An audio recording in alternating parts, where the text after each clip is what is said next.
faut tout d'abord différencier l'annulation de l'invalidation du permis de conduire. L'annulation est une sanction prononcée par un juge qui interviendra à l'issue d'un passage devant un tribunal. En revanche, l'invalidation résultera de la perte totale de votre capital de points. Cette invalidation sera donc matérialisée par l'envoi d'un document qui porte la référence 48 SI, par lequel le ministère de l'Intérieur récapitulera l'ensemble des retraits qui sont à l'origine de la perte totale de vos points. Qu'il s'agisse d'une annulation ou d'une invalidation de votre permis de conduire, les conséquences sont les mêmes.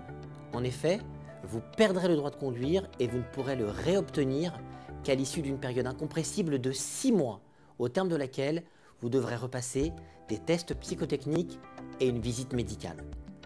Vous devrez ensuite passer les épreuves théoriques, voire les épreuves pratiques liées au permis de conduire. À l'issue de cette période, vous pourrez bénéficier d'un permis probatoire de 6 points avec tous les inconvénients inhérents à ce statut. Qu'il s'agisse d'une annulation ou d'une invalidation du permis de conduire, des recours existent pour récupérer votre titre.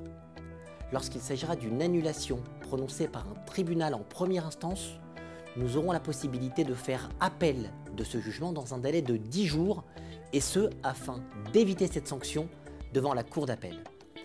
Lorsqu'il s'agira d'une invalidation de votre permis de conduire, des recours existent auprès du ministère de l'Intérieur comme auprès du tribunal administratif pour contester la légalité de la décision 48 SI et d'en obtenir son annulation.